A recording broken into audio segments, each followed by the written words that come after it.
começar lembrando um bocadinho o que a gente já fez lá na FIR. A gente teve uma fase que é uma fase de venture capital típica.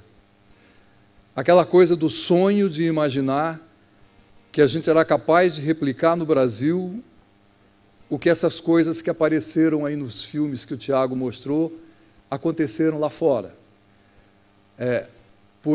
Vamos dizer, por experiências de vida nossa, de ter vivido isso fora do país, num determinado ponto do tempo a gente achou que isso poderia ser replicado aqui da mesma forma. Óbvio que não funcionou. Mas naquela época a gente acreditava que seria possível. Mas isso faz parte de um processo de aprendizado. E foi muito bom. Nessa fase, o que a gente fez? A gente conseguiu ter a experiência de trabalhar junto com empreendedores, e a gente tem um case que a gente gosta de contar com muito orgulho, e Dedé vai falar daqui a pouco sobre Google, e até por essas extremas coincidências, sortes, ou eventualmente esforços, a gente acabou fazendo com que essa coisa surgisse no Brasil a partir de Belo Horizonte. E o Google chegou aqui por conta de iniciativas como algumas outras que a gente desenvolveu lá em BH. Se não deu certo tudo, pelo menos foi muito positivo no sentido de nos dar caminhos novos que a gente poderia traçar para efeito de aproveitarmos as oportunidades inovadoras no país. Eu me lembro até de uma expressão que a gente usava nessa época, e que vocês aí, a turma de cabelo branco ou sem cabelo como eu, ainda lembram, a gente falava das empresas de base tecnológica. A nossa concepção simplista, naquela altura, era de que as oportunidades estavam centradas em cima de negócios que surgiriam vindo do meio acadêmico, universidades, tecnologias, e que era só uma questão de arrumar dinheiro para fazer essas coisas florescerem. Muito simplista. Na nossa cabeça simplista, arrumando o dinheiro, botava nas oportunidades, estava feito um milagre. Óbvio, não aconteceu. Várias razões, e esse não é o momento.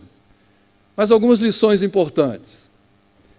A primeira e principal: isso aqui não é igual, o ambiente não é o mesmo do que ocorre em países como Estados Unidos, ou países europeus, ou Israel, por uma série de coisas, que vão desde as dificuldades próprias do país, com menos vantagem competitiva, mas eu diria que muito mais por uma questão de modelo mental do nosso povo. E quando a gente fala de empreendedorismo, existe um conjunto de coisas que são tanto importantes quanto outros. Não há um mais ou menos. E o modelo mental das pessoas, ele talvez seja até mais, mas vamos dizer, igual ao volume de recurso disponível para você fazer as coisas acontecerem. Em outras palavras, dinheiro só pode despejar à vontade, que só ele não é suficiente para fazer as coisas acontecerem. Vamos para a segunda fase nossa, depois de muitos anos de trabalho. Nessa fase, a gente entendeu que, nesse país aqui, inovação é uma coisa extremamente importante, é um componente de valor especial para você fazer as coisas acontecerem, mas existe um conjunto de oportunidades que estão muito mais próximos de nós. Essas oportunidades, elas estão relacionadas principalmente com as empresas familiares, empresas que principalmente não estão prontas para absorverem qualquer que seja o volume de dinheiro que esteja disponível. E aí, volta de novo a questão, né?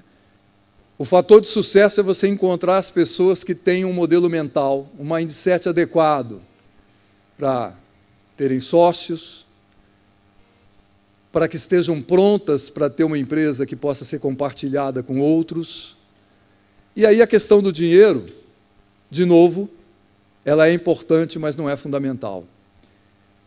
Nessa fase, a gente conseguiu fazer várias coisas, mas a gente entendeu que ainda faltava uma questão principal que estava diretamente ligada a nós por uma questão de decisão de vida.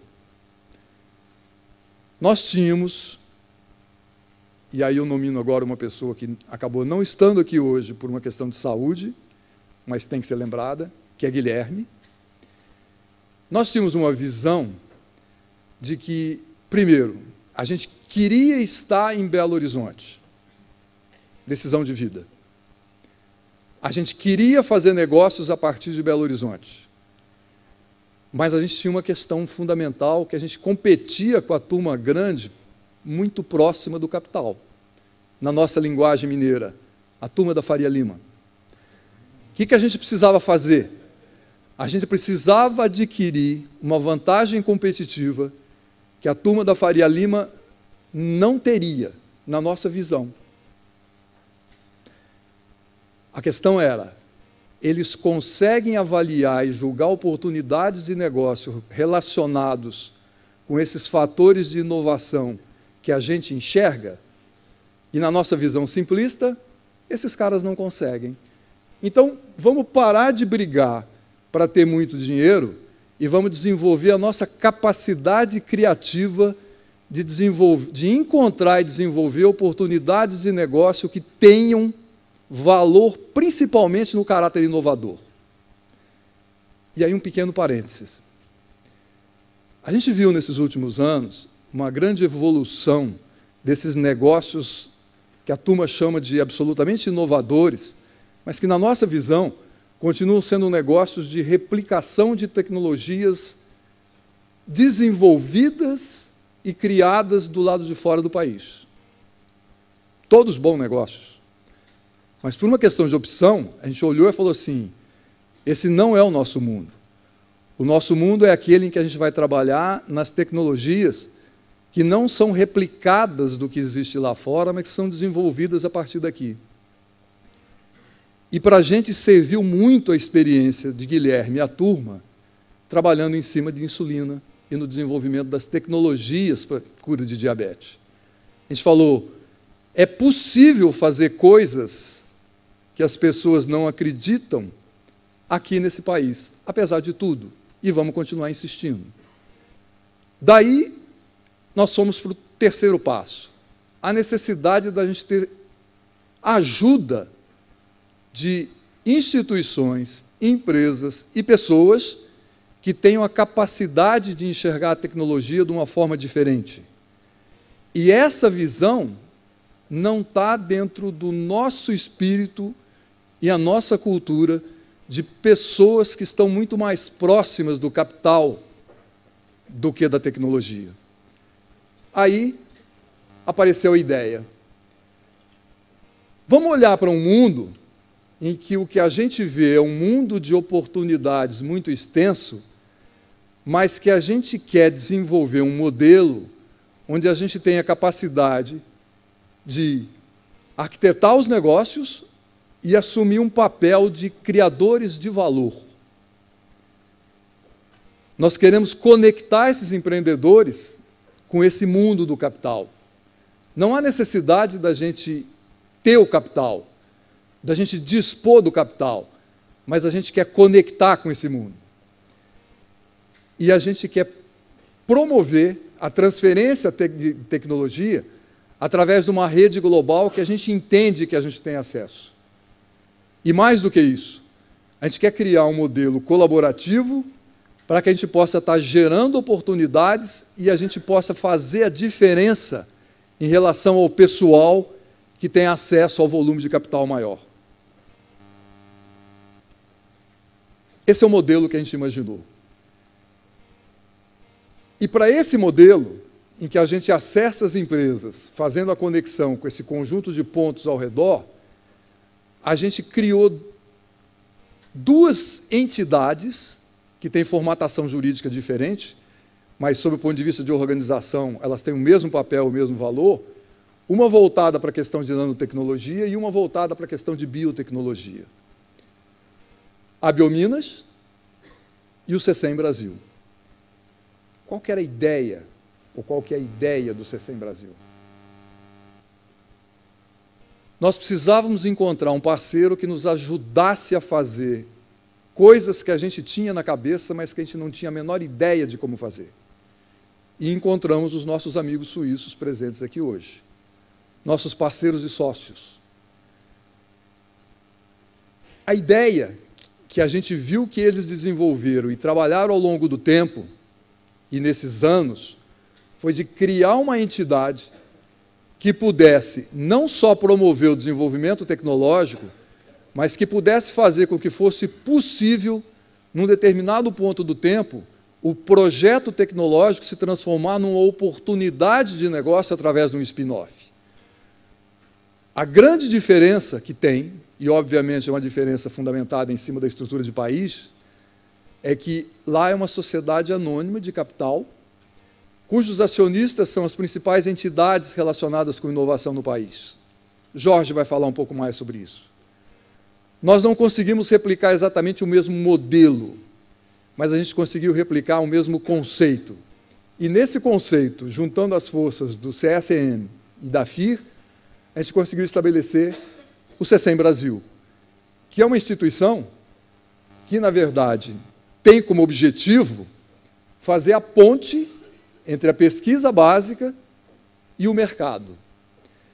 Essa ligação, que é uma ligação complicada pelo número de variáveis e de componentes desse processo, exige que a gente tenha, vamos dizer, um conjunto de instrumentos e ferramentas não organizados hoje no mesmo ponto no país.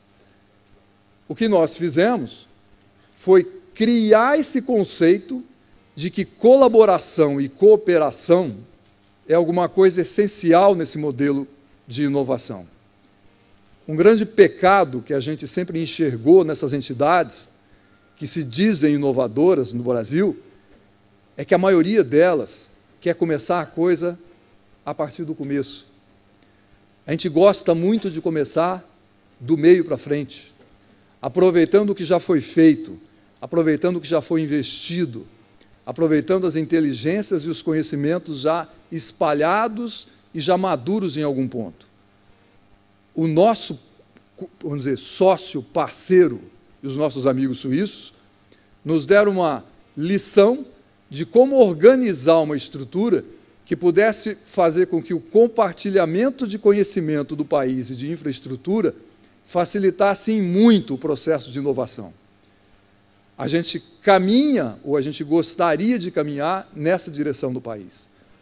A nossa ideia é de que essa rede de inovação, e hoje, dadas as características do mundo, não se limitam a ser nacionais, a gente possa fazer de forma a ter uma rede global de compartilhamento que possa estar oferecendo valor para os nossos parceiros e o grande mercado brasileiro.